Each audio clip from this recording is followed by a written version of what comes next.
Every morning in ancient Rome began the same way. The smell of bread, the rattle of carts, the warmth of stone under sandals. And somewhere beneath all that, beneath the streets, beneath the marble, another morning stirred. Quieter, heavier, no roosters, just footsteps, the creak of wood, and the sound of someone exhaling like they're not sure they want the day to begin. Gladiators didn't wake to sunlight. They woke to thoughts, to pain in an old shoulder, to memories that refused to fade, to fear that never really left, not even in sleep. They were trained to rise in silence, to eat quickly, to fight beautifully, and to die on cue. Every movement here wasn't for survival. It was for spectacle. The crowd didn't want hesitation. It wanted rhythm. Blood that arced neatly. A death with form, with symmetry. A gladiator wasn't a hero. He wasn't a soldier. He wasn't even a man, not really. He was a product, a rental, a moving advertisement for helmets and oils. And if he fell just right, just the way they liked, maybe they'd remember his name. More likely, the sand would soak it up before sunset. Tonight, we won't talk about consuls or emperors. We won't list victories or dates. Tonight, we'll follow one simple thing. A day. One ordinary day in the life of a gladiator. No glory, no myth, just one day, one of thousands. If you find rest in the quiet echoes of the past, consider subscribing. And tell us where you re-listening from. We always love to know how far ancient dust can travel. Now, silence. Soon there will be a step, and the day will begin. It is not quite morning, not yet.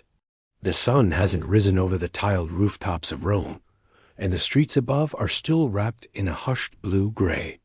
But below, beneath the cobbled alleys, beneath the chatter of early vendors and the creak of shutters, a different kind of morning has already begun.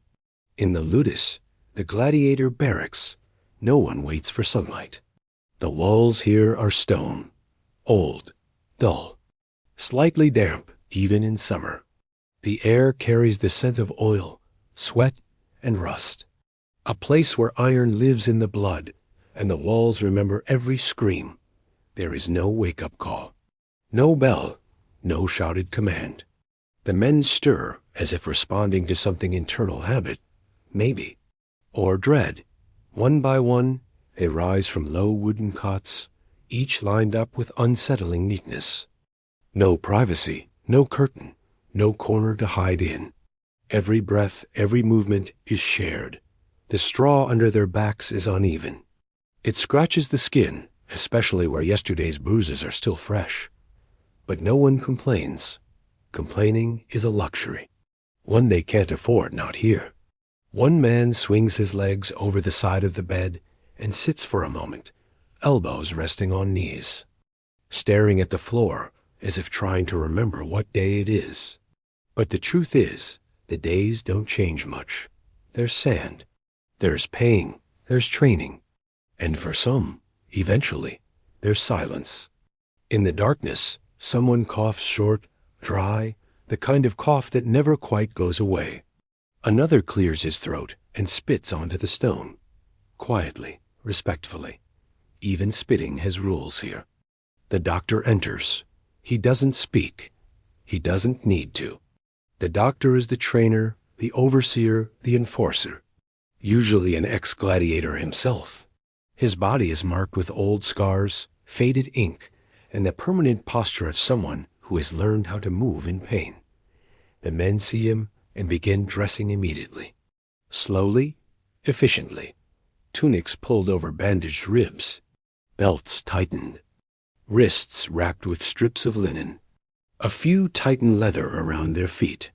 Others prefer to train barefoot, claiming better grip on the sand. No one rushes. No one dawdles. There is a rhythm to this. The barracks begins to breathe as dozens of bodies stretching sore joints, running palms down thighs, checking that everything still bends, still moves. In this place, movement is everything. Even when you sleep like someone ready to defend their life. They exit the barracks in small groups, steps soft, shoulders hunched slightly forward against the cool morning air. The training yard is still in shadow. The torches along the walls sputter faintly, illuminating the edges of the sandpit. This sand is not beach sand. It's coarse, cleaned daily, raked flat. It clings to wounds and dries into them like cement. The men line up, not perfectly, but close enough. And still no one speaks. The silence is almost meditative, only broken by the sounds of shifting feet, a slight crack of the neck, the click of a jaw adjusting. One man stretches his arms behind his back and winces. Another rolls his shoulders with a practiced motion that suggests he does this at the same time every day. Then comes the run, the first exercise of every morning, circles around the yard, again and again, not fast, not slow, just constant. The sound of dozens of feet moving in sand, steady as a drumbeat. Breathing deepens, limbs loosen. The colder muscles begin to wake up. The doctor watches, arms folded, nodding slowly at good form, grunting at the lazy ones. He carries a stick not to punish, but to remind. Tap on the ankle. Tap on the spine. Straighten. Focus. Discipline is everything. Nearby, the cook has begun to stir the morning gruel. It bubbles in a large pot over low flame. Barley, water, a little olive oil. If you're lucky, a slice of dried fig. The smell is bland, nourishing but uninspired. No herbs, no meat, just fuel. After the run, the men break into small groups. Some begin footwork drills. Others practice swings with wooden Rudy's swords, lighter than metal, but still hard enough to raise bruises. There's a steady rhythm to it all. Step, turn, swing, block, again. Each man has a role, a style, a weapon that suits him. There's the Murmillo, with his heavy shield and thick helmet slower, but built to endure. The Ricciarius, with net and trident light, quick, evasive. The Secutor, designed to chase the Ricciarius down smooth helmet, no ridges to catch a net. The Threx, with curved blade and high greaves. Each role has strengths, weaknesses, and it is not the man who chooses. It is the body that decides and the Lanista who confirms. Some fighters train for years in the same role. Others are switched without notice. A change in weight, a wound that never healed. A sponsor who wants to see a different kind of kill. Back in the corner of the yard, two men are sparring more intensely than the rest. One is young, barely out of boyhood. The other is older, heavier, with deep scars across his chest and a missing finger. The doctor watches them carefully. This is where injuries happen. Pride, frustration, ego, all things that lead to broken ribs before the games even begin. The spar ends with the younger man on his back, wind knocked out of him. He gasps once, then lays still, arms wide like he's waiting for rain. The older fighter offers no hand, just walks away, breathing heavily. The doctor says nothing. There is no lesson to deliver. The lesson already happened. Mid-morning arrives slowly. The shadows shrink. The sand warms. The sparring slows. The men return to the benches for water, porridge, and rest. They eat without ceremony, spoons scraping wooden bowls, eyes cast downward. It is not a meal. It is maintenance. Some speak now quietly.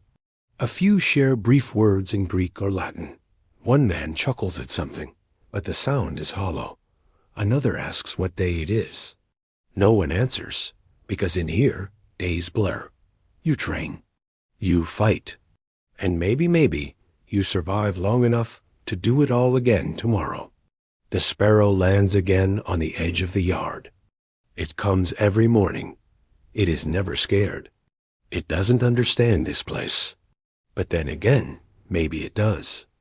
The porridge is always the same. Barley, mostly. Sometimes wheat. A splash of olive oil.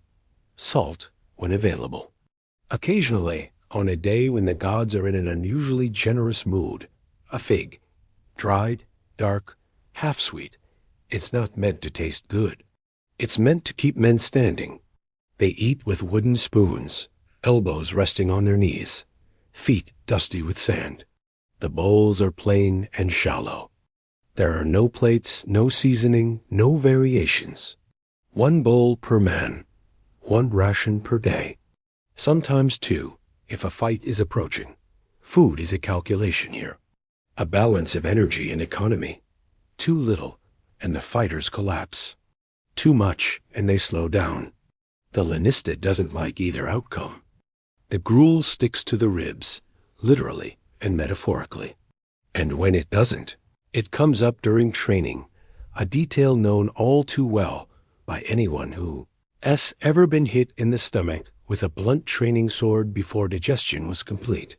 But nutrition matters. More than one might think. Gladiators weren't just brutes swinging iron. Their bodies were commodities, their muscles, investments. A well-built fighter was more likely to attract sponsors, win the favor of a crowd, or survive a long bout. And so the Lannistae, those who owned and trained gladiators, hired physicians, not for compassion, for preservation.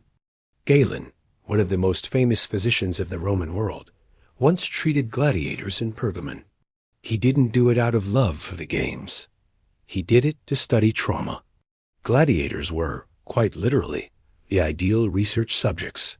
Open wounds, clean cuts, controlled violence. It was, in his words, anatomy by accident. And so a strange paradox developed. The most disposable men in Rome were often among the most medically monitored. The average diet of a gladiator was surprisingly vegetarian. Beans, barley, dried fruit, occasionally cheese. Rarely meat despite popular belief. Meat was expensive, and it was thought to make the body heavy, sluggish. What the fighters needed was bulk, not bloat. Muscle, not mass. Archaeological evidence from Ephesus, where a gladiator cemetery was discovered, confirmed what ancient texts only hinted at. The fighters consumed large amounts of legumes and carbohydrates, building a soft layer of fat over their muscles. Why fat? Because it protected them. A deeper wound was more dramatic, but less immediately fatal. The fat cushioned blows slowed down cuts and made for longer, bloodier fights. Longer fights meant more entertainment. More entertainment meant more coin. A gladiator, you see, was not built to be efficient. He was built to be spectacular. Injuries were inevitable. Sprains, bruises, cracked ribs, dislocated shoulders, sometimes worse. And yet, the medicus, the doctor, assigned to the ludus, was expected to return them to function, not necessarily to health. Function. There was no anesthetic. Just vinegar, pressure, and prayer. Wounds were cleaned with wine or brine, bandaged with linen. If you were lucky, a herbal poultice. If not, just a dirty rag in time. Pain was constant. It was not a symptom here. It was a condition. Fighters learned to manage it like hunger or shame. One more weight to carry, one more layer of armor. Over time, their bodies became maps of every bout, every fall, every sword that got through, shoulders rounded from shield straying, fingers permanently curled from gripping hilts, shins dotted with scars from tripping in sand, one ear cauliflowered from too many side blows, another missing entirely. And still, they trained. Massage was common, surprisingly so. Not luxury, but necessity. Older fighters would knead the limbs of younger ones with oil and ash, working out knots, loosening tendons, muttering crude advice about how to fall without breaking your ribs. It was part ritual, part survival strategy. Sometimes it was the only kindness offered in a day. The oil they used was simple olive, sometimes mixed with herbs. It soothed the skin and made the muscles glisten, which, if nothing else, pleased the spectators. It was also used to remove sand. Sand, that omnipresent companion. It coated everything: weapons, armor, bedding, eyelids. It got into wounds, into boots, between the teeth. The men scraped it off with Strigel's curved metal tools and rubbed themselves clean, like animals shedding their skins. It didn't matter how often you scrub it. The sand always came back. And the sweat, always the sweat. In the Roman imagination, the gladiator was the ultimate man. Muscular, fearless, honorable, even erotic. Women sent love letters. Senators placed bets. Mosaics were made. But here, in the yard, under the weight of routine, the myth cracked. These weren't statues. These were men, sore, silent, bleeding from places no one ever saw. Their strength wasn't divine. It was practiced. They trained not because they wanted to, but because they didn't have a choice. And they ate not to enjoy, but to endure. The porridge, now half finished, sits in bowls at their feet. A few men scrape the bottoms with their fingers, licking the remains like it might make a difference. One laughs bitterly, holding up a single shriveled fig like it's a gift from Jupiter. Another just stares into the distance, spoon idle in his hand. They don't speak about hunger. They've learned it listens. Instead, they rinse their mouths, wipe their faces with the same cloth they clean their hands with, and rise. There's more training to come. And bodies, even broken ones, still have roles to play. No one chooses their weapon in the ludus. It chooses them. Or rather, their body does. A wide-shouldered man with a heavy step is handed the long shield of a murmillo. A quicker, more compact fighter might become a threx, trained with a curved blade and a smaller shield. If you're lean and fast, and unlucky enough, they'll give you a net and a trident, and call you a retiarius, the fisherman. Gladiators weren't just fighters. They were roles, assigned like costumes in a play, each with its own armor, posture, and rhythm of movement. You didn't just fight with a weapon. You became a character. You learned how that character stood, attacked, defended, and if needed, how he died. The murmillo was the tank of the arena. Heavy bronze helmet, broad scutum shield, short gladius for stabbing, and a pace as slow as it was deliberate. His armor covered most of the body. He advanced like a wall. The threx, in contrast, fought with mobility. A curved sword the Sika designed to hook behind shields, high greaves on the legs, a smaller shield to keep him light and fast. He danced rather than charged. Then there was the retiarius, bareheaded, no shield, only a manica, a long chainmail sleeve, to protect the leading arm. His weapons were those of a fisherman net, trident and dagger, but in his hands they became weapons of distance, entrapment, and surprise. His opponent was usually the secutora role designed to chase him, with a smooth helmet that resisted netting and a gladius made for quick finishes. These roles were never about balance. They were about contrast. The audience didn't want fair fights. They wanted clear opposites, big versus small, heavy versus agile, armor versus skin. Every pairing told a story of order and chaos, of empire and outsider, of predator and prey. Even the armor reflected this logic. It was not designed for maximum protection. It was designed to show vulnerability where it mattered most on the belly. The thighs, the face, so that wounds would be visible, expressive. A fully armored body might survive longer, but a wounded one earned more applause. Training followed the roles strictly. A murmillo trained only with other murmillos. A retiarius drilled casting and footwork again and again until his net flew without thought. The doctor enforced these boundaries. The men rarely crossed them. Their identity, their survival, and their chance to win over the crowd all depended on staying in character. And yet, beneath all the armor and stylized weapons, every man knew the truth. None of it guaranteed survival. A sword didn't care what type you were. and neither did the sand. There is a rhythm to the day inside the ludus, and it is rarely broken. By midday, the bodies have already been pushed through running, drills, sparring, yet there is still more. Always more. This place is not built for rest. It's built for repetition until the repetition becomes instinct and instinct becomes survival. Training now shifts into its final phase: correction, discipline, and endurance. This is where form matters more than force.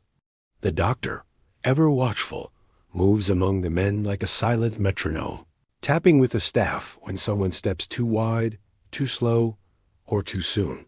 He rarely speaks. He doesn't need to. The men know when they've made a mistake. The sand tells them. Sparring resumes, now more deliberate, more exact. Fighters are paired by role: Merlot against Threx, Secutor against Ricciarius, never randomly, always in keeping with the performance structure. Every step, swing, and block is practiced at reduced speed. Technique over outcome. No one is trying to win. They're trying not to forget. Discipline is constant, but not theatrical. This isn't the place for humiliation, only for correction. A lazy guard might cost you 5 extra rounds of shield drills. A disrespectful tone might earn a second session in full armor under the hot sun. It's not about punishment for punishment's sake. It's about maintenance. The body must learn its limits, and the ego must learn to stay quiet. Inside the barracks, there is an unspoken hierarchy. The men with more scars speak less, but are listened to more. A glance from one of them can correct a younger fighter's posture before the doctor notices. These veterans are not leaders in name, but they are watched closely, and that's enough. The routines rarely change, but they don't need to. The point isn't variety. The point is obedience, repetition, mastery. You fall the same way every day until the way you fall keeps you alive. You block the same attack again and again until your hands move faster than thought, not because you're brave, but because you've done it 1,000 times. By the end of the day, the yard is quiet again, not from peace, but from exhaustion. The final gestures of the day are mechanical: scraping sweat and sand off skin with strigils, applying oil, binding sore joints. It's not care, it's upkeep. There is no reward, no approval, no nod from the doctor. Just the fact the day is done. And tomorrow, they will do it all again. Because survival here isn't won with strength. It's earned with repetition. In the shadowed corners of the Roman Empire, far from the painted columns of public virtue and the rhetoric of senatorial honor, there existed another economy, quieter, bloodier, more intimate in its accounting, one in which men were not counted as citizens, nor even as laborers, but as assets measured in scars and survival time, as bodies trained not to produce or to serve, but to die with precision and entertainment value. And at the heart of this world stood the lanista, a man both feared and needed, both tolerated and quietly despised, whose profession was not only legal, but essential to one of Rome's greatest obsessions, the games. To understand the gladiator, you must first understand the lanista, for it was he who purchased the man, trained him, housed him, branded him, and in many cases, decided how and when he would die. He was not merely a slave owner, though he owned slaves, nor simply a businessman, though he kept ledgers tighter than a miser's purse. He was, in effect, a producer of human performance, a manager of bodies, and an expert in the brutal alchemy of turning a beaten foreigner, a condemned criminal, or a desperate Roman citizen into a living spectacle that could be rented, sold, loaned, or if all else failed, discarded. The lanista's work began not with training, but with acquisition. Some bought their fighters directly from slave markets, where naked men stood on wooden platforms, while Roman merchants prodded their ribs and felt their teeth, like livestock dressed in human skin. Others procured their stock from the aftermath of war Gauls, Dacians, Numidians captured on the battlefield, and funneled through the machinery of Roman conquest into the holding pens of Italy. Still others acquired them through sentencing, taking condemned criminals off the hands of magistrates who found it cheaper to sell a man than to house him in a prison that offered neither redemption nor return on investment. But not all came in chains. There were also those who volunteered Roman citizens who, in moments of desperation or madness or bravado, signed away their freedom in exchange for food, shelter, and the distant, glittering hope of fame. These octorati, as they were called, often wore their shame behind a mask of false pride, pretending that entering the ludus was a choice born of courage, not of hunger or debt. The lanista took them all slave, prisoner, volunteer, and looked at them not as men, but as possibilities of profit, of survival, of spectacle. He was a master of risk. Feeding a man, training him, housing him, outfitting him with armor, and assigning him a doctor was not a small investment. Each body represented months of sunk cost before ever stepping into the arena, and some weak, sickly, broken in spirit never made it that far. But for the ones who did, the math became clear. If a man could fight 4, 5, 10 times if he could win, if he could build a reputation, then the return could be enormous. And if he could survive long enough to draw sponsorship, to win the crowd, to sell his name like a brand, then the lanista didn't just own a fighter. He owned a commodity. Gladiators could be rented to other schools, lent to provincial games, even auctioned as guest stars for elite private shows. Their value rose and fell like stocks based on their win record, their style, their charisma, and even their scars. A fighter who bled well but survived was far more profitable than one who died spectacularly and left the ludus with nothing but a dented helmet and a bad smell. Death was expected, but survivability, that was the real investment. The lanista, of course, was not beloved. In Roman literature and politics, he was considered vulgar, morally suspect, a merchant of vice tolerated only because the games were so popular. No senator would invite a lanista to dinner. No patrician woman would speak his name in public. And yet, in private, the same men who mocked him would send messengers to negotiate the loan of a particularly famous gladiator, or discreetly wager sums equal to a soldier's annual pay on the outcome of a single match. And behind it all, the money, the shouting, the armor, the blood, there was always the quiet hand of the lanista, running his school like a silent empire, calculating every broken rib and dislocated shoulder as a cost weighed against future profit, managing his fighters not as sons, not as slaves, not as men, but as living investments, each one a name, a face, a body trained to rise in the sand again and again, until one day they didn't, because the truth was simple. A dead gladiator could not be rented, but a living one, even one missing an eye, even one with a limp, could be paraded one more time beneath the golden awning into the roaring heat of the Colosseum, to face another stranger with another blade, as long as the crowd still cared to watch.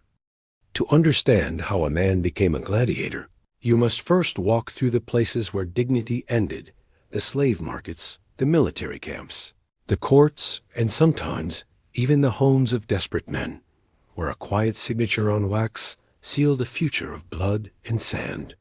The roads that led to the ludus were many, and few of them were paved with force alone.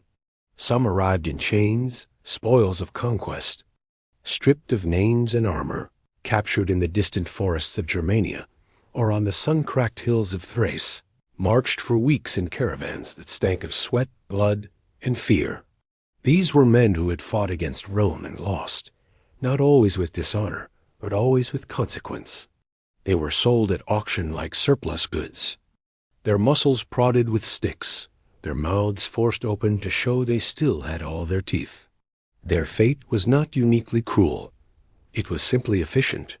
Others were criminals, condemned by Roman courts to damnatio ad litem, punishment not by quick death, but by prolonged humiliation. Petty thieves, debtors, rebels, Even political enemies who'd offended the wrong patron, all could be reclassified, signed over to the Lanista, and reborn as gladiators in waiting. For the state, this was economical. No prisons to maintain, no executions to stage, just a human asset transferred from public burden to private profit. And yet, perhaps most strangely of all, some men came willingly. Yes, volunteers. Known as octorati, they were Roman citizens, legally free men, who chose to sign a contract binding themselves to the life of a gladiator. These weren't men of leisure or luxury. They were men ruined by debt, desperate for coin, or seduced by stories of fame. Some were adventurers, disillusioned soldiers, or sons of failed merchants who had nothing left to sell except their own flesh. To become an octoratus, a man had to surrender his legal rights in writing, swearing a solemn oath before witnesses, a grim ritual in which he promised to endure burning, beating, and death by the sword without protest. It wasn't metaphorical. These terms were spelled out clearly on wax tablets.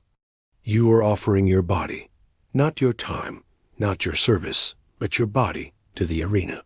The signing was both legal and theatrical, a public act of humiliation. One last moment of freedom, spent erasing that very freedom. And once it was done, the transformation began. You were no longer a citizen. You were property, subject to discipline, training, and control like any slave. Even though you had once voted in the forum or owned land. In a city that worshipped strength, this choice confused some and disgusted others. Volunteers were often mocked by both the elite and the enslaved. To the Romans of status, they were cowards, men who had failed in life and now sought glory in death. To other gladiators, they were opportunists, soft-bellied men who had never known real captivity until they begged for it. But none of that mattered in the ludus, because once the ink was dry, every man was the same, a trainee, a body in the sand, a blade to be sharpened and thrown forward. The Lanista didn't care how you arrived. He cared what he could get from you. In the slave market, purchasing a man for the arena required more than just silver. It required a trained eye. Buyers looked for strong bones, healed scars, a certain gait, posture under pressure. Weak backs, narrow shoulders, or signs of illness were passed over. Slaves were made to run in circles, jump, wrestle, perform mock strikes, all while watched by the Lanista or his agent. The testing was methodical. It wasn't about cruelty. It was about investment. Prices varied wildly. A fit young man with military experience might fetch the price of a small estate. A malnourished criminal could be had for a fraction. But there was always a gamble. Some broke quickly in training. Others, dull in the yard, turned lethal in the arena. No one could know for certain, and in that uncertainty lay the paradox of the trade. To buy a man was to bet on violence. Not just that he could inflict it, but that he could endure it, again and again, while the crowd screamed and the sand soaked through with yesterday's blood. Because once he entered the system, he wasn't allowed to stop. Gladiators could not quit. There were no resignations. Only survival or death. And sometimes, if you were lucky, freedom granted by a wooden sword. But for most, that was a tale told to keep them moving. Because the truth was simpler, colder, and more Roman than anything else. Once your name was carved into the wax tablet and your body handed over, you weren't a man anymore. You were inventory.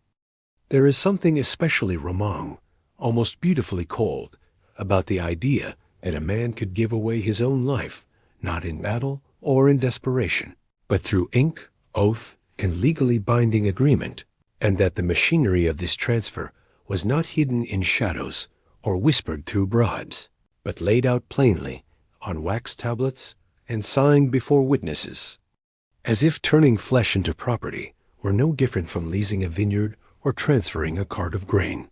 For the men brought into the ludus, whether purchased as slaves or signed over as volunteers, The transition from person to product was sealed through paperwork, and while it may seem strange to imagine bureaucracy at the heart of bloodsport, the Romans were nothing if not methodical. And the gladiator's fate, no matter how brutal, was carefully structured by law. At the center of this transformation was the Sacramentum Gladiatorium, the gladiator's oath, a formal declaration of obedience, suffering, and submission that each new recruit was required to take upon entering the ludus, a contract not just of employment, but of total physical surrender, and perhaps the most chillingly honest document of the ancient world. It went something like this: I swear to endure being burned, bound, beaten, and slain by the sword. There was no flourish, no poetry, no hope buried between the lines. It was a list of what might happen, and a promise to accept it all, not because you believed in glory or the gods, but because someone else now held the right to decide what happened to your body. Once the oath was made, the man was legally designated as infamous, a term that stripped him of all social standing, placed him outside the protections of Roman citizenship, and labeled him in the eyes of the law as a performer, a prostitute, a tool for hire, unworthy of reputation or respect. For many, this meant that their names, even if once noble, were erased or buried beneath nicknames chosen by the lanista, designed for drama, marketability, or mockery. Some men were renamed after animals, others after mythological figures, stars, or weapons. The name had to stick in the minds of the crowd like a brand. And that's exactly what it was. In a literal sense, too. Most gladiators were branded, physically marked with a symbol on the thigh, the chest, or the arm, indicating that they belonged to a particular school, that they were under contract, that they were, in every sense, someone's property. Ownership in this world wasn't just about physical possession. It was about investment protection. The lanista, having spent time in coin acquiring and training a fighter, made sure his assets were tracked like livestock. Contracts recorded how many matches a man had fought, whether he'd been wounded, how many days of training he'd completed, how much he cost to feed per week. These records weren't sentimental. They were logistical, part of a gladiator's running total of value. Some men were bound for life. Others signed contracts with set durations, 5 years, 10 years, though few lived long enough to see them through. It's easy to romanticize the idea of a gladiator earning his freedom, being granted a rudis, the symbolic wooden sword that marked retirement, but such moments were rare, and usually reserved for crowd favorites or men whose survival bordered on miraculous.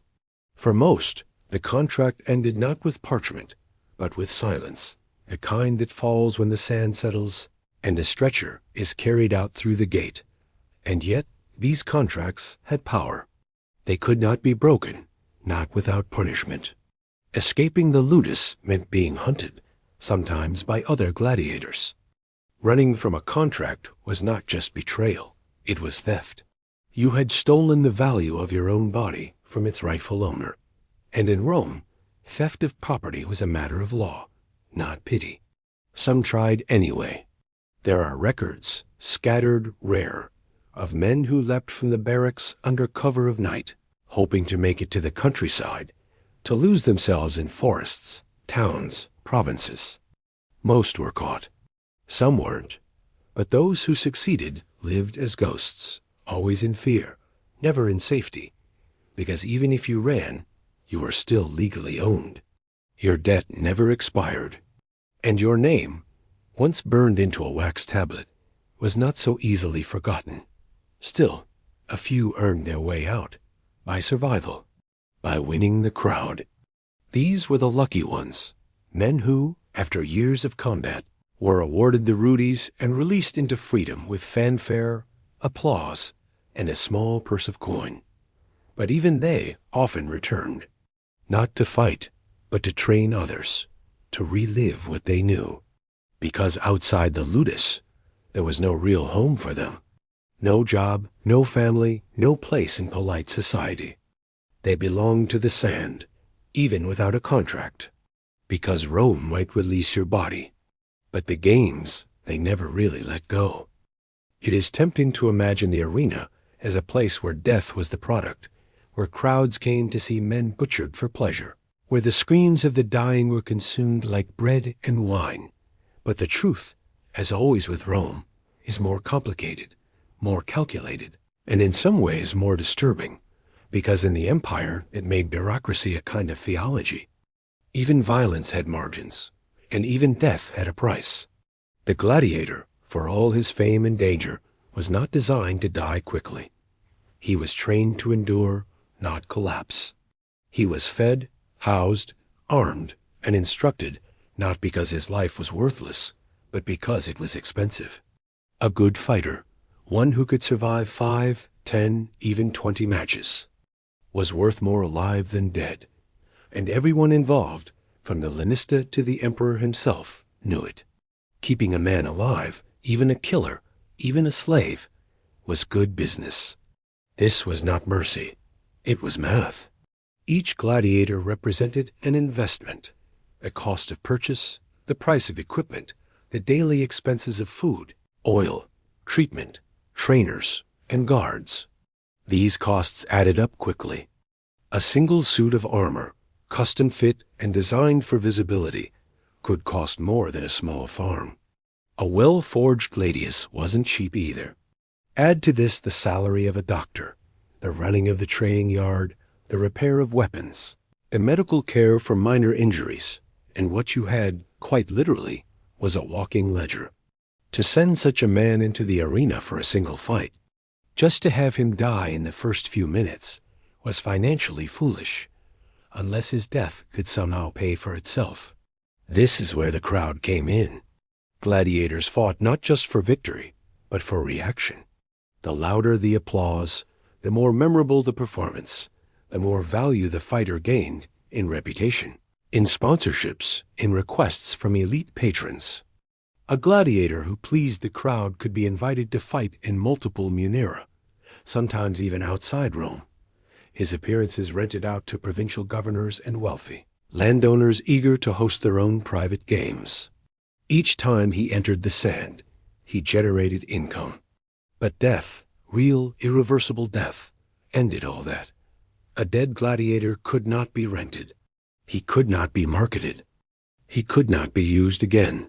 His body might briefly serve as a spectacle, but once the blood cooled, all that remained was a bill and a hole in the schedule. So while the arena was bloody, it was not always lethal. In fact, historical estimates suggest that only 10 to 20% of matches ended in death, far fewer than popular imagination would have us believe. Many fights were stopped when one man was clearly beaten, but not yet dead. Others were concluded by appeal, the defeated fighter raising a finger, asking for mercy, awaiting the signal of the editor, the sponsor of the games, whose thumb held the power of life and death. And mercy was often granted, not because the crowd was kind, but because the fighter had value. If he had fought bravely, skillfully, with honor, if his wounds were not too severe, then letting him live meant letting the investment continue. The lanista would nod in approval. The editor would smile. The games would go on, but not always. There were times when the crowd turned cold, when they wanted blood, when they had paid good coin to see an ending. In such moments, the editor might deny mercy, might signal for the kill, and the value of the fighter would be lost in favor of public satisfaction. This was the balance every lanista played, how to deliver enough blood to keep the audience satisfied, while preserving enough of his roster to keep the profits flowing. The best schools, the most respected ludi, were not those with the highest death counts. They were the ones with the longest survivor lists, the most famous names, the fighters who came back again and again, their scars deepening, their legend growing, until the crowd began to chant their name before the match had even begun. These men became stars, and stars were worth protecting. They received better food, better treatment, sometimes even better quarters. Their names appeared on painted posters. They were followed by fans. Their victories were reenacted by children in alleyways. And yet, even for them, the line between value and vulnerability was thin. One bad performance, one careless wound, one misstep in the sand, and the crowd could turn. In this world, survival wasn't simply about skill. It was about timing, favor, and above all, profit. The Lanista understood this better than anyone. He knew when to push a fighter into the spotlight and when to keep him hidden in the barracks. He knew which men were peaking and which were fading. He watched their steps, their reflexes, their appetite. He listened for coughs, for limps, for signs that a man was nearing his limit. Because a fighter who died too soon was a loss. But one who died too late, one who had already begun to slip, might tarnish the school's reputation, and that could cost more than any helmet or shield. So in the end, the business of blood was not just about who lived or who died. It was about how long a man could last, how many times he could fall and rise, how many hours he could endure in the arena before becoming too damaged to sell, but not yet broken enough to discard. Because in Rome, the games weren't just about spectacle. They were about return on investment. And a gladiator, no matter how fierce, was never more than a line on a balance sheet, a name in chalk, erased not with mourning, but with calculation.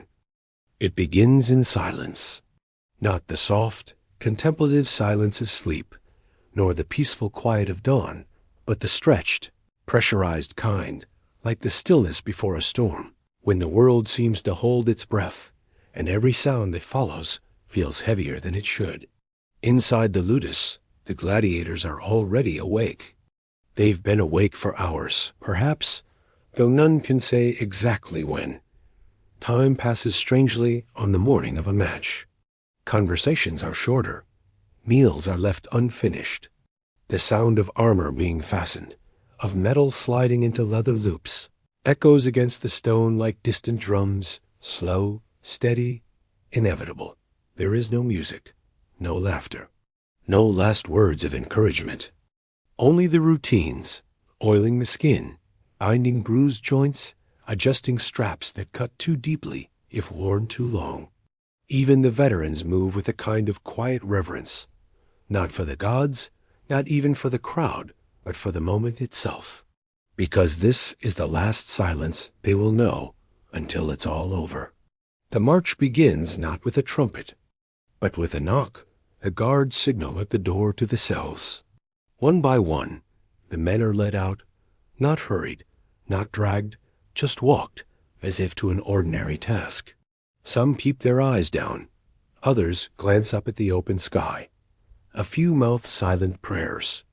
And the youngest, the ones who've never fought before, breathe too quickly, blinking too often, trying to keep the rhythm of their steps steady. They exit through a low gate at the side of the training yard, pass into the covered corridor that links the ludus to the arena, and here the change is immediate. The air grows warmer. The light shifts. The smell of oil and sweat is replaced by something sharper. Dust, sun, and the anticipation of thousands. This corridor is known simply as the passage. To the fighters, it has no poetry. It is not sacred. It is just the last space where the world is small. But for the architects of Rome's spectacle, the passage is a threshold, a place designed for effect. The corridor narrows deliberately, forcing the men into a single file line. It dips slightly in the center, so the fighters rise into view just before entering the light. And just beyond it, the roar of the crowd begins, soft at first, like a distant wind, then louder, layered, deafening. The arena is alive, and is waiting. They emerge from the tunnel in strict formation, not yet as individuals, not yet as combatants, but as a company, a presentation of bodies, of discipline, of control. Each man is fully armed, fully costumed in the stylized armor of his type, Secutor, Riciarius, Murmillo, Threx. Their helmets gleam under the late morning sun. Their shields rest against their shoulders. And though the crowd cheers, laughs, points. The fighters do not respond. Their gaze is fixed ahead. Because this is not yet the fight. This is the parade, the Pompa Gladiatorum, the ceremonial opening. The first visual thrill for the audience, who rise to their feet not in respect, but in excitement, pointing to their favorites, making bets with their neighbors, shouting the names painted on posters from days before. For the men below, it's a blur. They feel the heat of the sand, the weight of their gear, the sun stabbing at their shoulders through armor not designed for comfort. They smell wine, perfume, sweat, and roasting meat, a grotesque mixture of hunger and spectacle. They hear the rhythm of the crowd, like a sea shifting back and forth, not quite in unison, but pulsing with energy, with demand. In the center of the arena stands the editor, the sponsor of the games, the man who paid for the spectacle, whose presence is both honor and threat. He offers the formal greeting. Sometimes it is short, sometimes elaborate. It depends on his mood and how much coin he has already lost in bets. Then comes the moment the crowd has been waiting for, and the fighters too, in their own way. Avenue, Imperator. Morituri, to salutant. Hail, Emperor. We who are about to die salute you. Though the phrase is famous, it is worth remembering that it was not always said and not always meant. Sometimes it was tradition, sometimes irony, but always it was a signal that the real business was about to begin.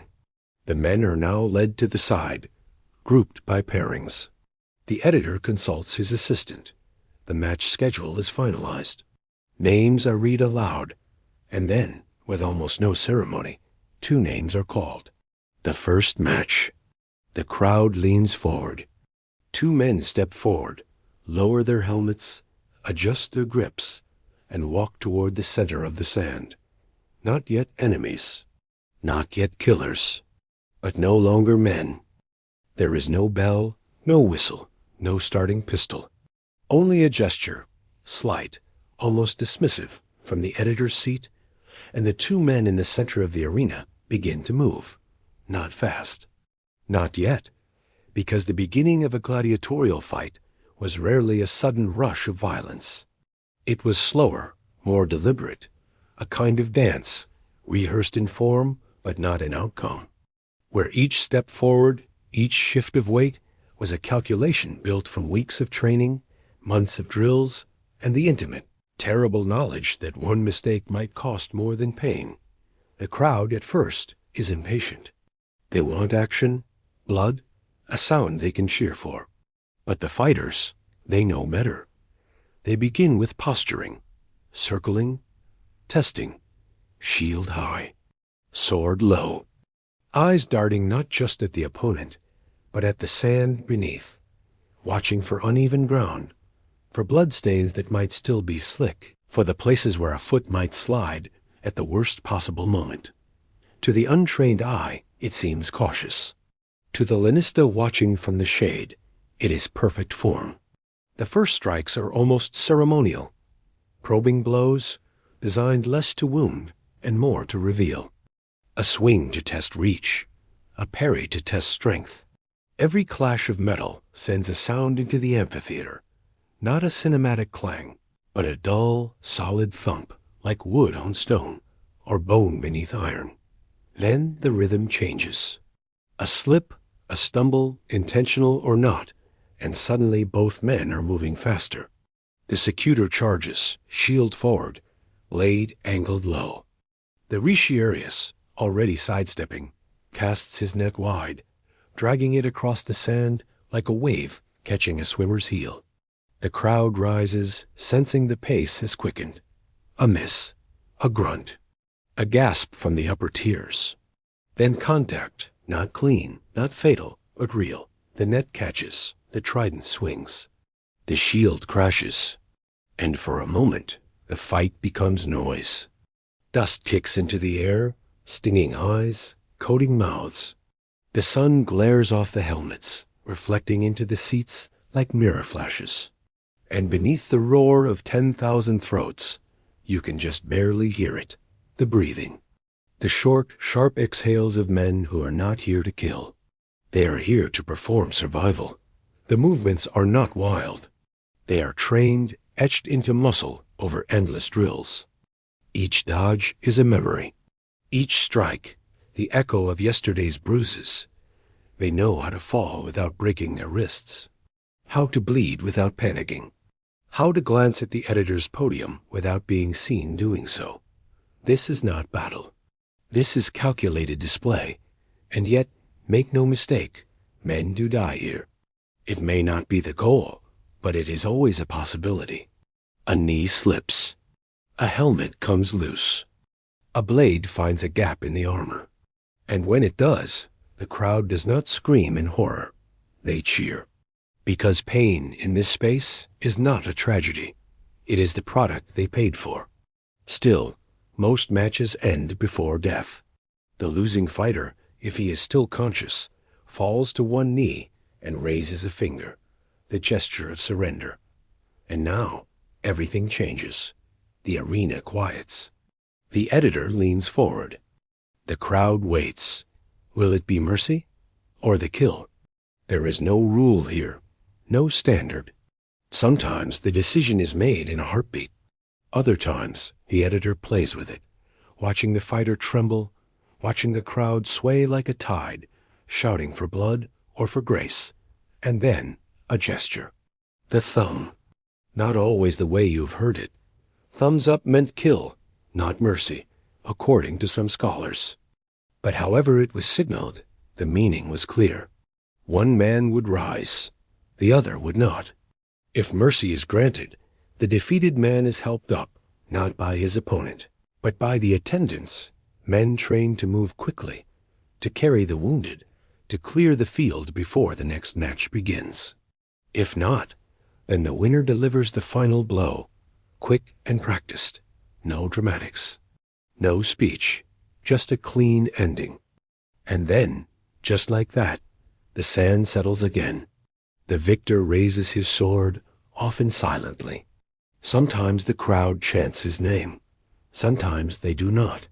There are too many fights in a day to remember them all. But for the man who has won, for now, there is relief, not joy, not triumph. Just the knowledge that he will see another sunrise, and that his name, for a little longer, still carries weight. Until the next match, the next injury, the next name is called, and the cycle repeats. There is something quietly terrifying about being watched by tens of thousands of people, not as a performer, not as a speaker or singer or athlete, but as something closer to an offering, a presence stripped of privacy, reduced to movement and impact, judged not by the shape of your words, but by the shape of your wounds. In the Roman amphitheater, especially the grand ones like the Colosseum, with their towering marble tiers and shade-giving awnings, this judgment took on the weight of ritual. The gladiator did not fight in private. He fought under the sky, under the eyes, and under the pressure of spectacle. The crowd was not passive. They did not simply watch. They responded. They shouted advice, curses, encouragement, insults. They sang chants, waved cloths, threw bread. They rose and sat and stamped and clapped like waves breaking against a shore. And though the arena was vast, the sound of it, the full boiling voice of 20, 30, even 50,000 Roman citizens seemed to press down onto the sand itself. It was not personal, this judgment. They did not know the men below. Their loyalty was brief, their memory shorter. What they wanted was rhythm, violence, drama. A clean kill was satisfying. But a desperate parry, a stumble, a comeback, that was better. And they could be fickle.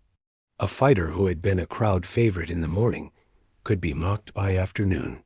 A man who showed mercy might be called weak. One who killed too quickly, without enough flourish, might be met with silence. And for those awaiting judgment, the raised finger, the kneeling plea, the mood of the crowd mattered far more than the wounds on their body. Because the editor, the man seated in the most prominent position, flanked by servants, shaded by silk, sipping wine while the fighters bled below, would often consult the audience before giving his signal. He might raise a hand to quiet them. He might gesture to the victor, waiting for the crowd's cheers or boos. And in that moment, the fate of a man could hang on the volume of strangers. If the editor was generous, or if the crowd begged loud enough, the defeated might be spared.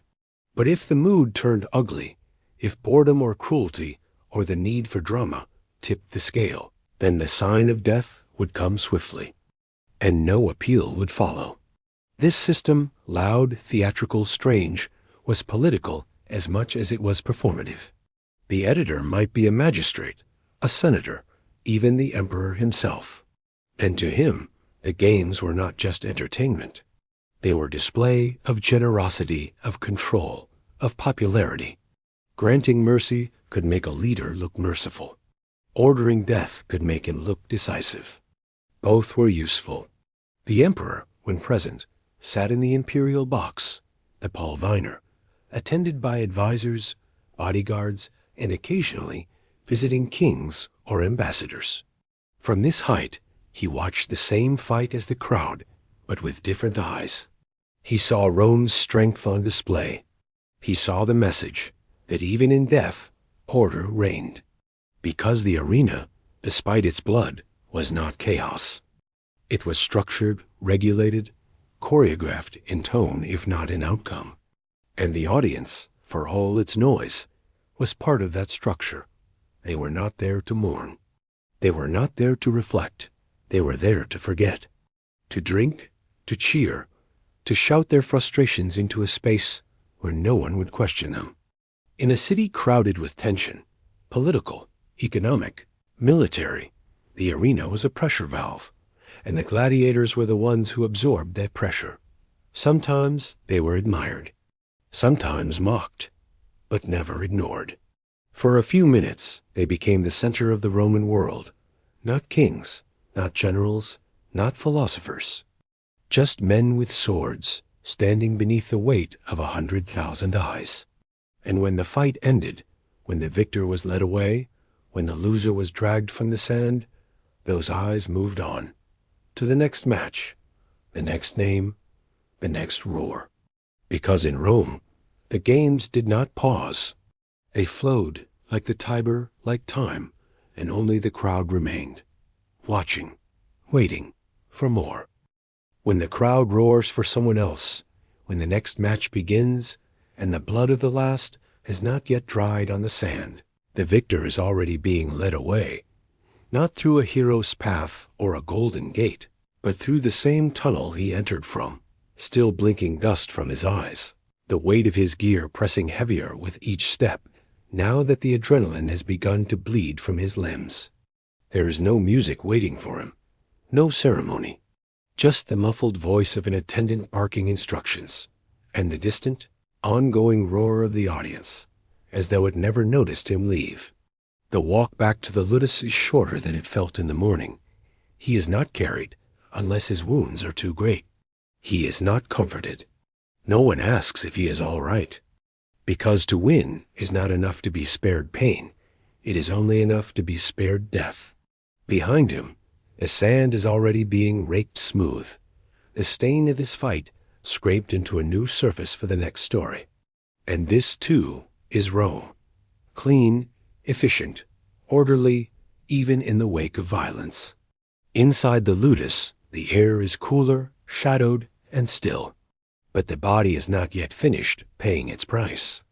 The first stop is medical, though that word may carry more warmth than the reality deserves. There is no physician trained in kindness. There is no numbing before stitching. There is only the medicus, quick with thread, salt water, and judgment. Sit, he says, not asking. The armor is peeled away, piece by piece, each strap tugging at sore skin, each motion releasing the heat trapped beneath iron. The helmet comes off last, and with it, the illusion of invincibility. What remains is a man, drenched in sweat, blinking against the dim light, blood drying at the corners of his mouth where he didn't even feel the cut. A cut is lucky. Bruises come next, wide, slow, spreading across the ribs like ink dropped into milk. These are less impressive. They win no crowd. They earn no coin. But they are the real reminders of force, of risk, of how close the blade came. Sometimes there is a dislocated joint, a cracked knuckle, a broken toe, small things, but they linger. The medicus works quickly, impatiently, as though insulted by the body's damage. "You'll be back training by sunrise," he says, even if the fighter can't yet stand straight. And maybe he will, because recovery is not rest. There is no retreat into a villa, no reclining with fruit and musicians. There is the barracks.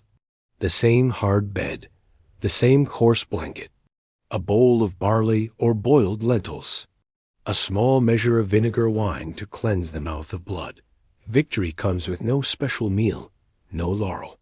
Only the knowledge that you'll get to eat again. The other men watch him return. Some nod, some do not. Everyone is calculating, silently, whether he looks stronger or weaker than before. Because in the ludus, camaraderie exists, but it is always tangled with rivalry. You train with men you might face. You sleep beside men whose death might be your promotion. And yet no one says it aloud. The victor lies down early. Sleep does not come quickly. The body twitches, still replaying the fight, still moving through phantom strikes and missed steps. And when it does come, sleep is not peaceful. It is full of the crowd's voice, not as it cheered, but as it paused. That long, aching silence just before the editor gave the signal. Because that is the moment that stays, not the clash of steel, not the taste of sand, but the waiting, and knowing that next time the silence may end differently. If the arena was a place of spectacle, where everything was exposed and nothing hidden, then the gladiator barracks were the opposite, a space tucked behind stone and iron, away from the marble eyes of statues, away from the coins and cheers of strangers, a world sealed not by silence, but by endurance. The barracks, the cells, though some were not as small as the word suggests, were arranged around a central yard, forming the hard, rectangular heart of the ludus. Stone walls, high and bare, kept the world out and the fighters in. There were no windows, only slits for air. Doors were thick, reinforced, and closed early each night with a certainty that reminded every man inside this was not home. It was storage, for bodies still valuable. Yet within this enclosure, designed to contain, something strange grew, not friendship, perhaps, but a kind of fellowship, formed through pain, repetition, and the quiet, wordless understanding that each man's survival depended not only on his skill, but on how well he could coexist with others. The fighters came from everywhere: Gaul, Numidia, Thrace, Judea, Hispania, speaking different tongues, bearing different gods, carrying the marks of different wars. But over time, the ludus rubbed the differences smooth. Language collapsed into gestures, tone, a few scattered words of Latin. Arguments were short. Violence between brothers was rare, not because of kindness, but because discipline was absolute. Fights inside the barracks were punished severely. The lanista could not afford to have his investments destroying one another off the record. It was one thing to fall by the sword in front of an audience. It was quite another to return from training with a black eye or a dislocated shoulder because of a petty insult. So within these walls, men learned restraint, not peace, but order.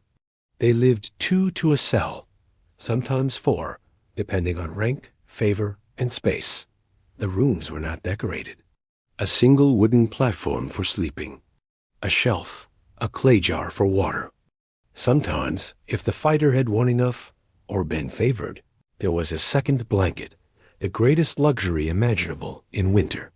And yet these men, some of them former soldiers, some former slaves, some born into poverty, others into privilege, learned to share a space more intimate than any home. They learned how to breathe beside another man's nightmares, how to turn their backs without fear, how to sleep while knowing the person beside them might one day kill them, not out of hatred, but as part of the show. There were rituals, small, unspoken ones. Men who braided the same strip of leather before every match. Men who muttered the same prayer over the same corner of the yard. One man who slept with a stone under his left foot, for reasons never explained. There was hierarchy too, not by age or origin, but by survival. Veterans, men who had won 5, 10, even 20 bouts, were treated with respect, not because they demanded it, but because they had earned it. These were men with names the crowd remembered, men whose scars were known by the lanista, whose gear was newer, whose food was sometimes better, and whose place in the pecking order was as unshakable as stone. And then there were the new ones. Fresh arrivals, still soft, still unsure of how to bind their wrist wraps properly. They were watched carefully, not mocked. No one wasted cruelty on the untested, but no one spared them from labor either. They cleaned the yard, fetched water, helped carry the injured. They learned by doing. Or they didn't. And if they didn't last long. Because the barracks were a machine, and every man a gear in that system. There was training, of course. Daily, without pause, even on days when no fights were scheduled. The doctors, the trainers, usually former gladiators themselves, were brutal, but not sadistic. Their job was not to inspire. It was to sharpen, to prepare, to make the body react before the mind could even form a thought. Lunges, parries, rolls, recoveries, over and over, until the motion became memory. And after training, there was the yard, a place to sit, to eat, to wrap wounds, to speak if one wanted. Sometimes a man would carve lines into a plank, tallying matches. Others wrote letters, not to send, for few could write. And fewer still had anyone to send to, but to remember what it felt like to form a sentence. The ludus was not hell. It was something colder. A system without cruelty, but also without kindness. It functioned, and men functioned inside it. And if they did not, they were replaced. Still, some found meaning in it. Not joy, not hope, but a rhythm, the sense that life, though brutal, was structured. And that inside that structure, a man could build something.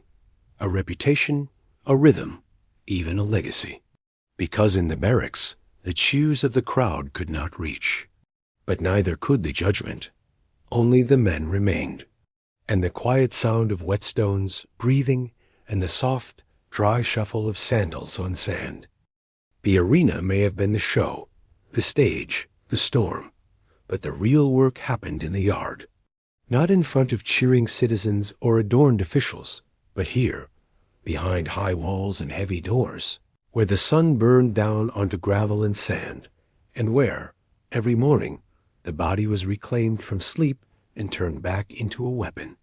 The training ground, the palestra, was more than a yard. It was a laboratory, a theater, a punishment ground, a chapel of pain and precision. There were no decorative banners, no ceremonial statues, only dust, wood, sweat, and iron. The men lined up at dawn, not because they were eager, but because there was no choice. This was not the training of soldiers, with its rituals of command and discipline. Nor was it the training of athletes, with its talk of glory and records. It was mechanical, survivalist, a day-by-day dismantling of weakness. And standing at the center of it all, sometimes yelling, sometimes silent, always watching, was the doctor. He was not a teacher in the gentle sense. He was not there to explain the meaning of things. He had already fought, already killed, already limped his way out of the arena with enough scars to be believed. And now his job was simple: to take these men, prisoners, volunteers, criminals, slaves, and sculpt them into creatures that the Roman crowd would both fear and adore. The training began with movement, not weapons. Not yet. Footwork, posture, balance. A man who could not keep his feet would not last 2 minutes in the arena. So they practiced walking, stepping, turning, stopping, again and again, in circles, in lines, barefoot on the sand, until the soles of their feet burned. Then came the weapons. Not real ones, not at first, but wooden replicas, weighted to be heavier than their real counterparts. A wooden gladius, thicker than necessary, longer than needed, swung not at opponents, but at posts called palus, tall wooden trunks planted in the sand. Over and over, thrust, recover, thrust, recover. Each motion was counted. Each mistake, a bad angle, a bent wrist, a lazy foot, was met with a shout or a slap or an extra hour. This was not cruelty. It was efficiency. The palus never fought back, but it punished all the same. A missed strike jarred the arm. A misstep sent the fighter sprawling. After weeks, after months, the muscles adjusted. The swing became instinct. The grip became second nature. And only then did sparring begin. 2 men, matched by size or style, stepped into the circle. At first, wooden weapons, then blunted iron. They were taught how to attack, but also how to hold back. Because this was training, not battle. And the lanista could not afford unplanned injuries. They learned how to fall without snapping bones, how to bleed without panic, how to pace a fight to make it last. Not every match in the arena was about death. Some were about trauma. And the doctor taught them to read the crowd, to know when to make a show of pain, when to taunt, when to press, when to pause and look to the seats as if inviting judgment. Because a gladiator wasn't just a fighter. He was a performer. He was taught to control his breathing, his posture, even the angle at which he raised his sword at the end of a match. Not too high, not too fast, not too proud. The gesture had to feel like victory, but not arrogance. It had to please. He was taught to die properly, too. If he lost, if mercy was denied, he was trained, yes, trained, to kneel, to bare the chest, to fall cleanly when the blow came. Because even in death, Rome required dignity. The doctor taught all this, not with lectures, but with rhythm, with drills, with habitual pain. And for those who could not learn, there was no second chance. A poorly trained gladiator did not only fail in the arena, he disgraced the school, and worse, he made the games boring. That was the true sin, to be forgettable. So every cut had to be placed, every dodge had to be visible. Even fear had to be timed, so the crowd could taste it. The training shaped the man, stripped him, rebuilt him, until the line between human and performer began to fade. And what remained was something else entirely. Something that wore a helmet like a mask. Something that raised a sword on command. Something that knew how to fight, how to fall, and how to make it all look beautiful. For Rome. In a city where poets begged for bread, where scholars stood in line to recite verses no one listened to, where old generals were greeted with passing nods, the gladiator, that battered, half-naked, barely citizen thing, could, in the right moment, command adoration. And not just from the poor, not just from the drunkards in the upper tiers, or the children carving stick swords in the alleys, but from senators' wives, from noble daughters, from wealthy matrons with their hair coiled in gold and their appetites sharpened by boredom. Some gladiators, though not many, reached a level of recognition that Rome rarely extended to its own soldiers. Their names appeared on walls, scratched by fingernail or stylus, repeated like prayer. Crescens, the net fighter, makes the heart beat faster. Calamus is the delight of the girls. Celadus, the Thracian, is the one all women sigh for. These weren't official inscriptions. They weren't tributes carved in marble. They were graffiti, left on the plaster of bathhouses, tucked behind pillars in theaters, scribbled inside taverns. But they meant something. They meant someone remembered. And in a world where most gladiators died without ceremony, forgotten in ditches or cremated without name, to be remembered, to be wanted, was a kind of immortality. The paradox, of course, was that these men were still slaves, even the famous ones, even the ones with nicknames, with followers, with lovers who slipped them jewelry through the bars of the Ludus gates. They belonged to someone. Their victories earned them praise, yes, but not freedom. Not automatically. Still, fame brought privileges. Not legally, not written, but real. A gladiator who had won multiple fights, whose name was known to the crowd, could expect better food, less punishment, more say in which equipment he used, and sometimes even a choice in whom he fought. He might receive gifts from admirers, rings, notes, perfumes, sometimes even coin. These were contraband, of course.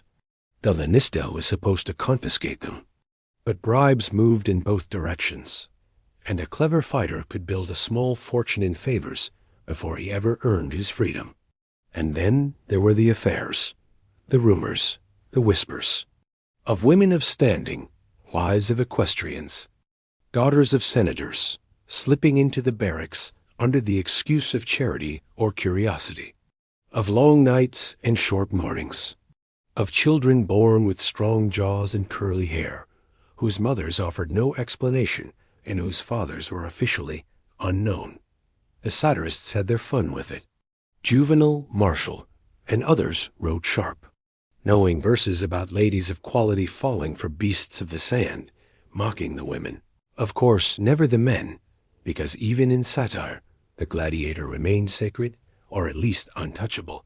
But fame was a knife with two edges, because to be known was to be targeted. Opponents in the arena fought harder against a famous name. A victory over someone beloved by the crowd brought double the glory. And losing to a nobody could shatter a reputation in a single humiliating afternoon. There were also dangers from the crowd itself. Not everyone admired. Some hated. Some resented. A popular gladiator might be envied, mocked, or even attacked outside the arena, in the back alleys, especially if he dared walk without a guard. Because Rome, for all its size and majesty, was never far from jealousy and chaos. The emperor, too, watched with interest. Some rulers loved the games more than others. Some adopted favored fighters as unofficial pets, offering them trinkets, invitations, even houses. Others saw a popular gladiator as a threat, a man too beloved, too influential, someone who could stir crowds in ways that made emperors nervous. And while rare, there were moments in history where a name disappeared, where a man who had once drawn cheers was suddenly gone from the arena, gone from the ludus, gone even from rumor. No one asked questions, because Rome was generous, and Rome was quiet when it needed to be. Still, for many fighters, the risk was worth it, because fame meant a better life, for however long it lasted. It meant attention, gifts, options. It meant that even if you died tomorrow, someone might shout your name tonight. And that, in the brutal arithmetic of the games, was a kind of triumph. Because the worst fate wasn't to fall in the sand. It was to fall in silence. It hung in the air like incense in a temple, heavy, sacred, half-imagined. Freedom, the word itself, libertas, whispered between stone walls, carved into the back of doors, muttered beneath breath before sleep. It was the dream sold to every new recruit, offered like a distant star, that if a man fought long enough, well enough, if he bled just the right amount and pleased the right people, he could walk away, not escape, not flee, but be released legally, publicly, honorably. And it wasn't just fantasy. There were rules, or at least customs, that governed such things. A gladiator who had survived a certain number of fights, especially victories, especially if the crowd loved him, could be granted the rudis, a small, symbolic wooden sword, polished and often ornately carved, marking him as free. It wasn't a weapon. It was a token. a certificate, a declaration that this man, once property, was now his own. The ceremony was brief. Sometimes it happened in the arena itself, the editor stepping forward, the crowd cheering. The Rudies handed over with dramatic flair. Other times it was done quietly in the ludus, with fewer witnesses, but no less meaning. And the man would step outside the gates unchained, for the first time in years, not escorted, not monitored, just walking, breathing, free. But here, of course, the question begins. What is freedom to a man whose body has been shaped by combat? Who has lived for so long in routines of violence, in a world where everything, food, shelter, respect, came as a result of strength and performance? What happens when no one tells him when to wake, what to wear, where to stand? Some tried to return to civilian life. They married, opened taverns, sold wine, or joined street patrols. Some took up training, becoming doctors in new ludi, teaching the next generation what they had learned with their bodies. A few disappeared into the countryside, vanishing from records, from memory, from the city that once shouted their name. But most, or at least many, could never truly leave.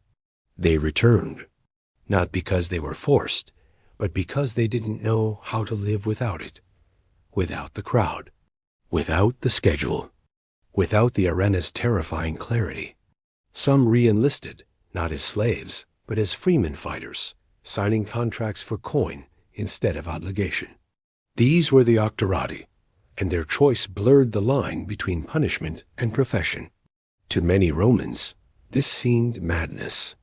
Why would a man return to risk, to blood, to the sand? But for the fighter, it made perfect sense. In the arena, you knew what you were. You knew the stakes. You knew what mattered.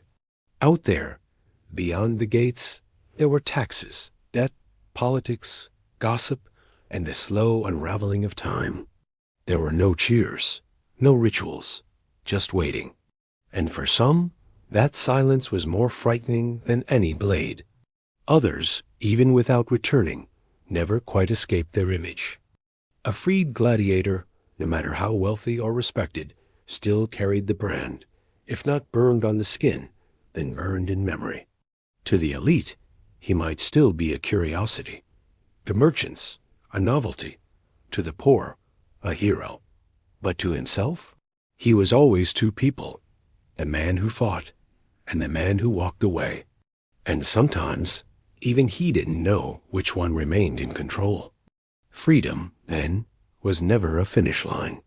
It was a fragile thing, beautiful, trembling, earned through pain, and easily shattered by boredom, poverty, or the weight of memory.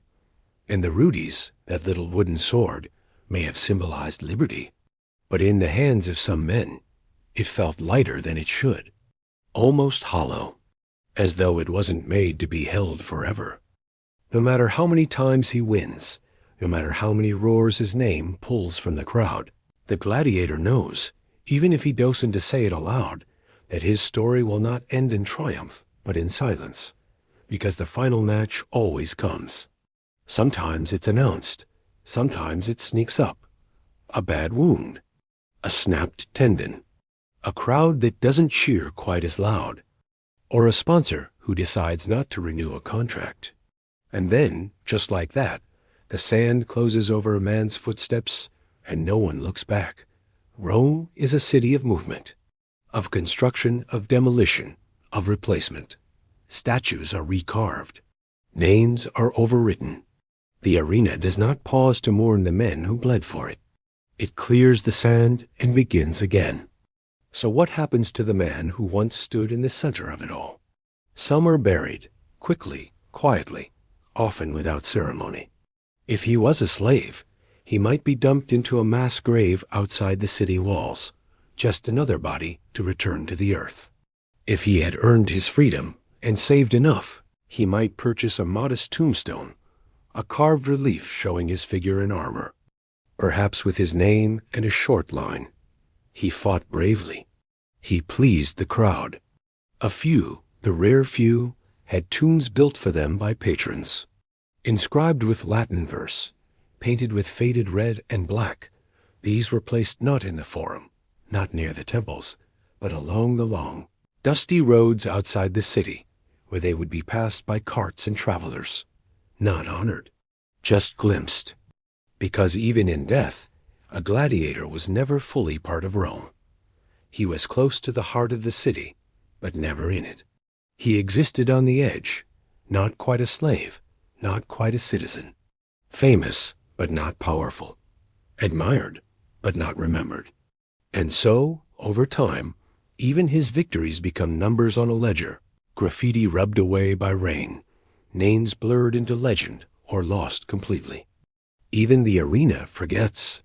The great flaving amphitheater, the Colosseum, which hosted hundreds, maybe thousands of fighters across the years, does not carry their names in stone.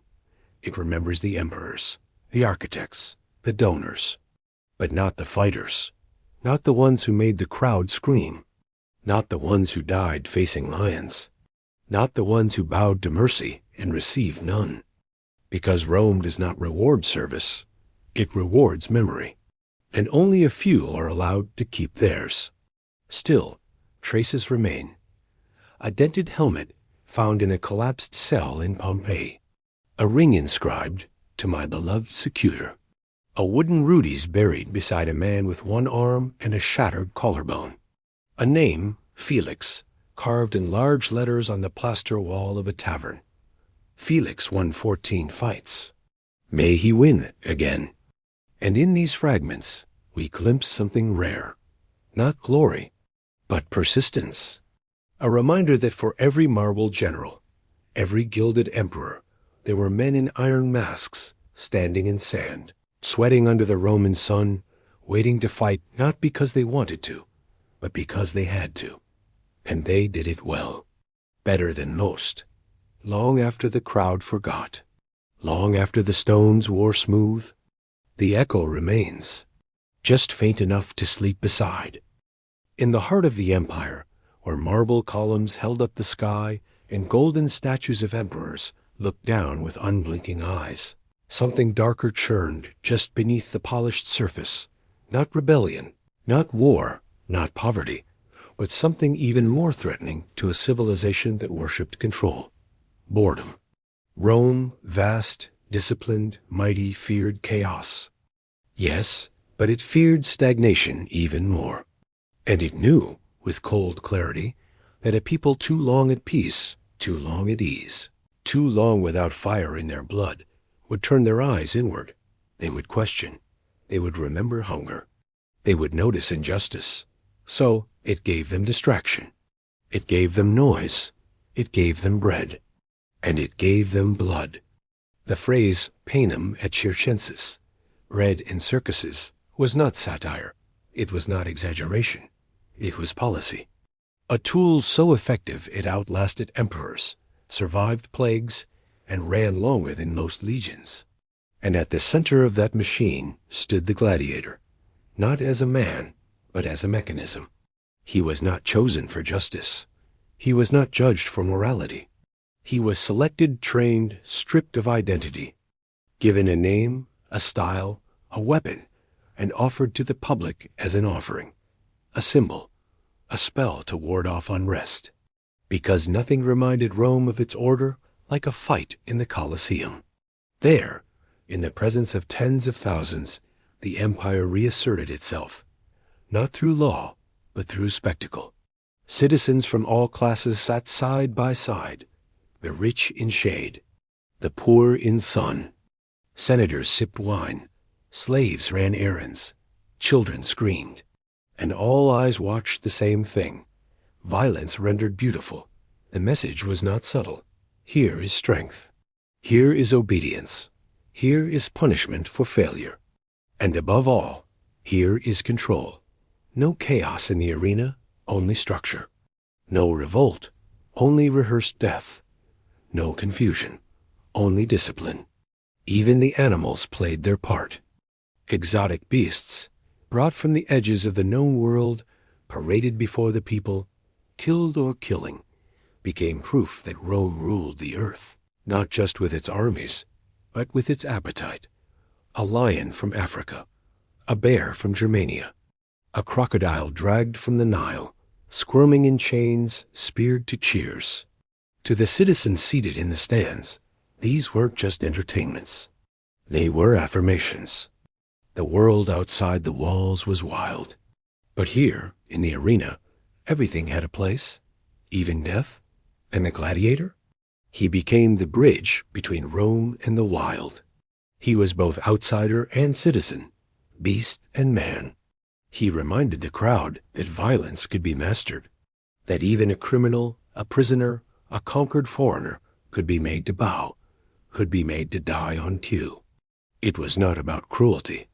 It was about proof that Rome still worked, that its laws still held, that its power still pulsed through the veins of the city, as loud and undeniable as the drums that opened every set of games. And so, the games endured. Not because of barbarism, but because of bureaucracy, because the empire needed them.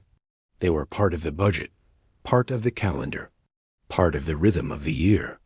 You could measure time in festivals, and the ones people remembered most were the ones that ended in blood.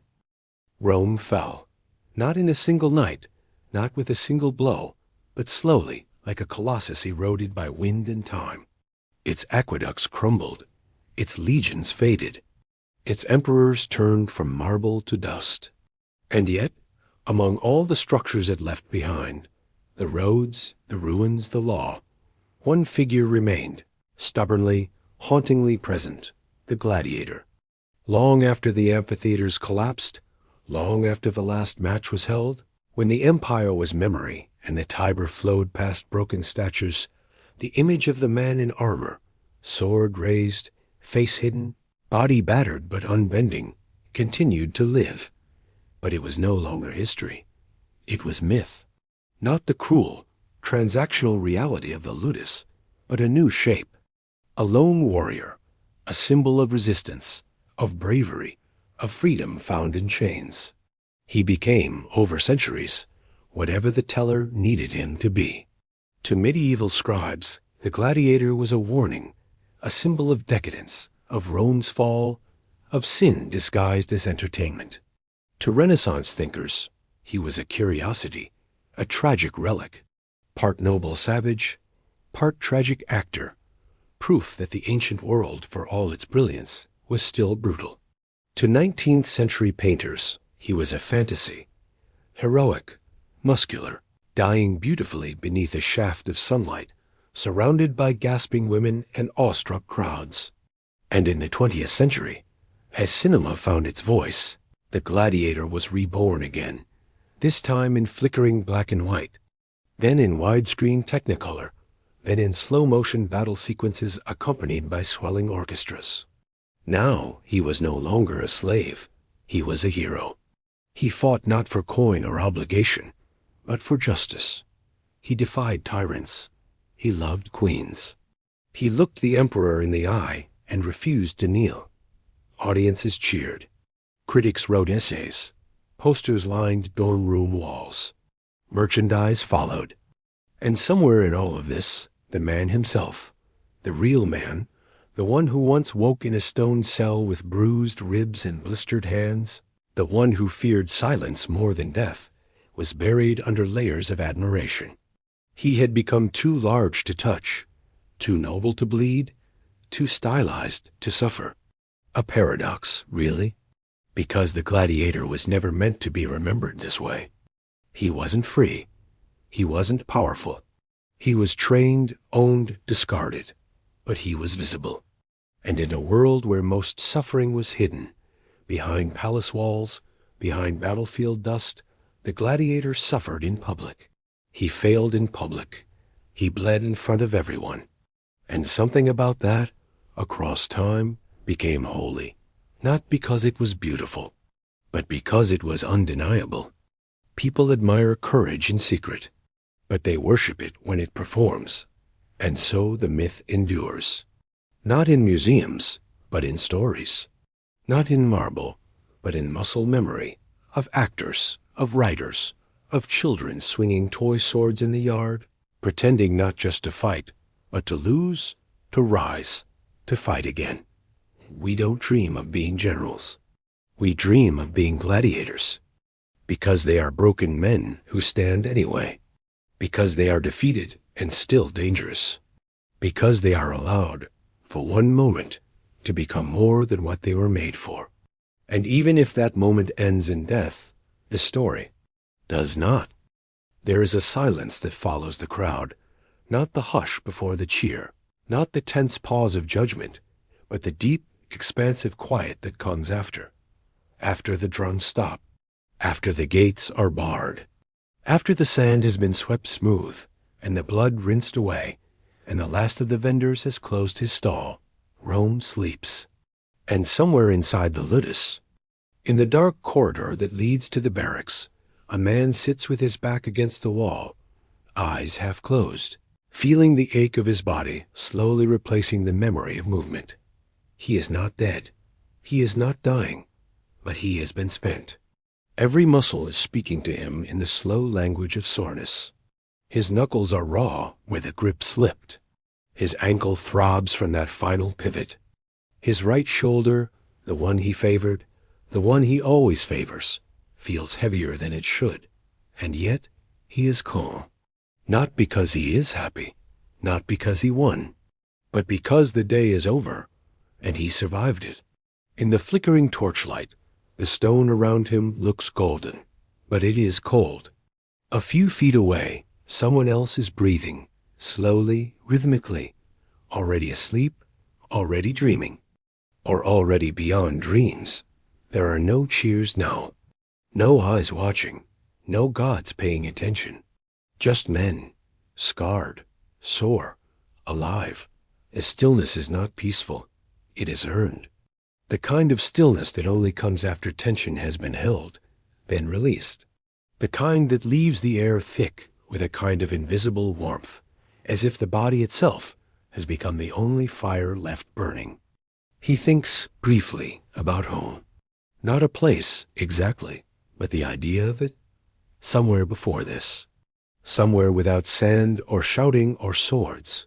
A vineyard, maybe. A stream. A brother's voice. A mother's hands. All imagined now, soft at the edges. Dreamlike. Then the thought fades. Because here, now, in this long moment after the fight and before the next one, he is something simpler than a dreamer. He is just a man, with a body and breath, and time, however brief, to feel them both. He traces a scar on his thigh, not new, not old. There are many. He doesn't remember most of them anymore, but this one he remembers. It was a spear, a mistake, a lesson. He smiles, just a little. It feels strange, out of place, but not wrong. The torch sputters. The wind outside pushes against the shutters. Somewhere in the upper levels, a guard coughs. And still this moment holds, heavy, whole, unnoticed by history, because the true life of a gladiator was not in the arena, not in the pose, the strike, the roar of the crowd. It was here, in this aching, breath-filled after, in the knowledge that for now, at least, he has time. Time to sleep, time to wake, time to do it all again. Or not, but that is tomorrow. Tonight, the sand is quiet, the body is heavy, and the world, for a rare, impossible moment, is not asking anything of him. Final reflection, hello again, my friends, and thank you for walking with us through the sand, the silence, and the shadowed halls of a world both brutal and strangely beautiful. Gladiators were many things.